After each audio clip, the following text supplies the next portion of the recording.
Assalamualaikum sahabat. Hari ini saya akan ajak sahabat melihat keindahan Danau Dendam Tak Suda. Danau Dendam Tak Suda adalah sebuah danau yang terletak di Provinsi Bengkulu.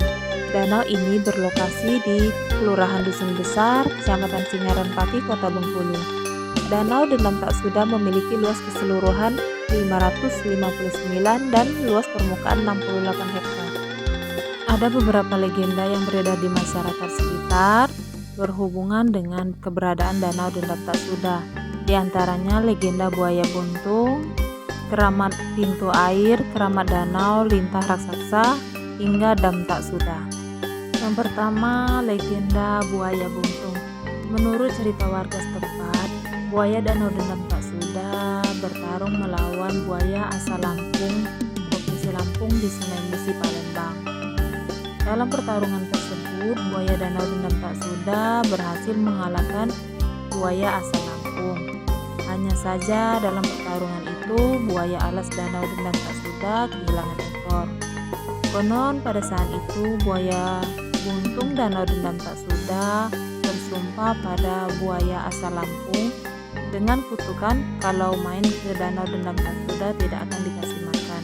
Konon sejak adanya dendam buaya tersebut, maka danau tersebut oleh warga setempat dinamai Danau Dendam Tak Suda.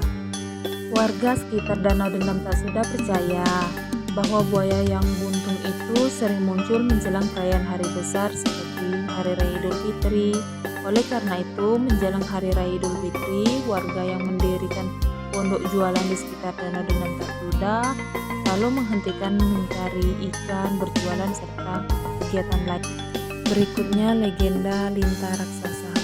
Konon dahulu kala ada sepasang kekasih yang cintanya tidak direstui oleh orang tua mereka. Mereka yang tengah mabuk asmara memutuskan bunuh diri dan loncat ke dalam danau.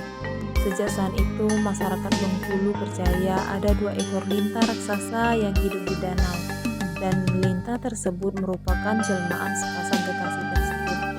Mereka terus hidup dengan menyimpan rasa dendam lantaran cinta mereka yang tidak kesampaian. Berikutnya legenda keramat pintu air. Danau yang saat ini menjadi kawasan cagar alam Dusun Besar ini juga memiliki kuburan keramat yang bernama Sapu Jagan atau keramat pintu air. Menurut cerita yang disampaikan secara turun-temurun, keramat tersebut merupakan keramat orang sakti yang memiliki ilmu. Nama keramat tersebut oleh warga suku Lembak disebut dengan keramat Pitu Ayo, yang berarti keramat pintu air. Ada juga warga suku Lembak menyebut keramat itu dengan nama keramat Jalan Kayu.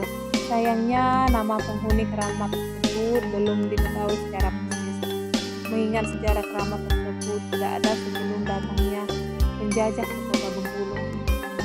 Setiap ada kegiatan lomba azan, lomba sholat, hingga panen, masyarakat menyempatkan diri ke keramat tersebut.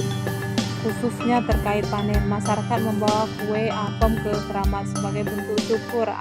Pada zaman penjajahan Inggris, pasukan kolonial sempat gagal menyerbu warga suku Lembak akibat dihalau oleh keramat Sapu Jagat. Menurut kepercayaan warga, penghuni keramat ketika itu menurunkan hujan abu hingga menghalangi penyerbuan. Selanjutnya, legenda keramat danau. Konon keramat danau dijaga oleh harimau hitam dan rusa kelabu. Pada suatu ketika dilakukan pembangunan jalan di sekitar keramat danau yang terkena kemarau. Namun ketika proyek dikerjakan, alat berat yang digunakan tidak bisa berjalan. Oleh karena itu, proyek pembangunan jalan dialihkan ke tempat lain. Cerita lain yang mengungkap kehadiran harimau hitam dan rusa kelabu pernah disaksikan warga. Setelah menyaksikan harimau hitam dan rusa kelabu tersebut, warga tidak bisa tidur selama 5 hari 5 malam. Orang tersebut baru dapat tidur setelah dilakukan syukuran di keramat danau. Itulah legenda keramat danau. Selanjutnya, legenda Dam Tak Suda. Kisah lain terkait nama yang cukup aneh di telinga tersebut terkait dengan pembangunan dam oleh pemerintah kolonial Belanda. Konon kolonial membangun bendungan untuk menampung banjir. Tapi hingga perjalanan berakhir, bendungan itu tak kunjung usai dan ditinggalkan begitu saja. Akibatnya luka dan dendam penduduk Bengkulu tak berkesudahan. Ada juga yang mengaitkan nama dendam tak sudah berasal dari dam tak sudah. Selain legenda, saya juga akan bercerita tentang dongeng pendek legenda Danau Dendam Tak Sudah. Pada zaman dahulu tersiar kisah pemuda yang saling jatuh cinta.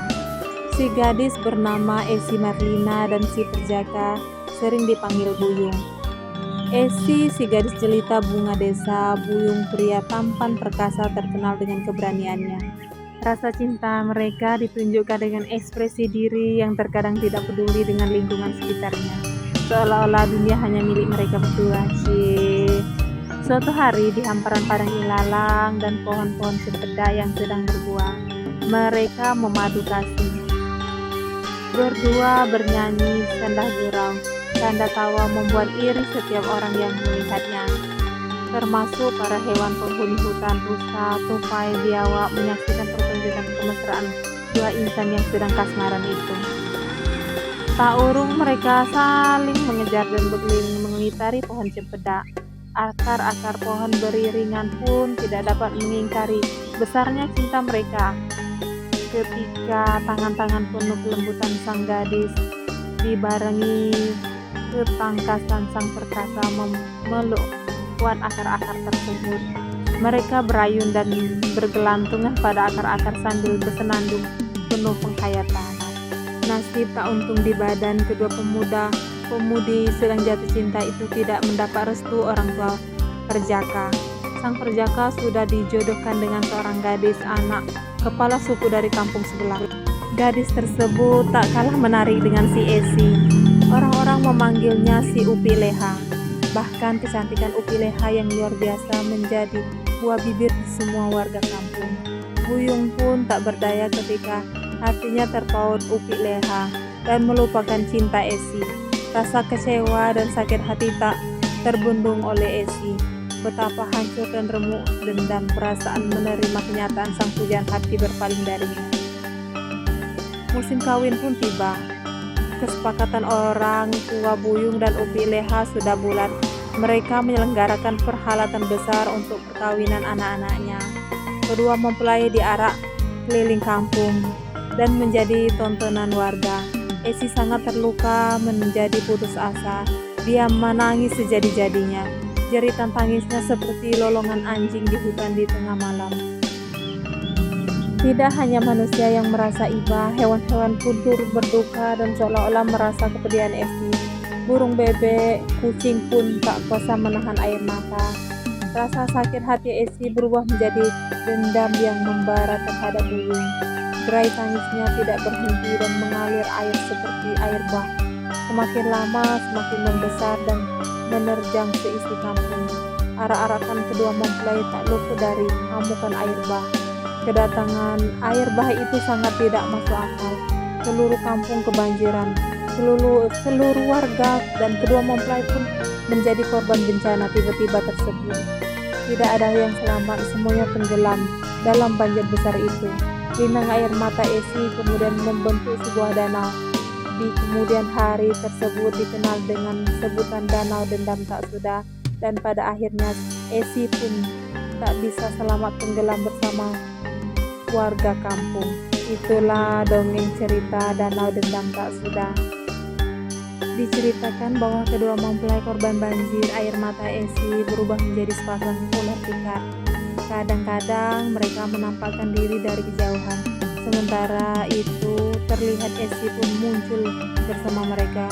Kedua kaki Esi berdiri menginjak sepasang ular pikar tersebut. Kaki kiri menginjak ular pikar betina, sedangkan kaki kanan menginjak ular jantan. Pesan moral dari cerita dongeng yang pendek adalah takdir tidak dapat dipungkiri. Manusia harus menerima takdir hidup yang telah digariskan Sang Ilahi. Tidak ada yang dapat mencegah ketika Sang Maha Kuasa mengubah sesuatu di luar nalar kita sebagai manusia.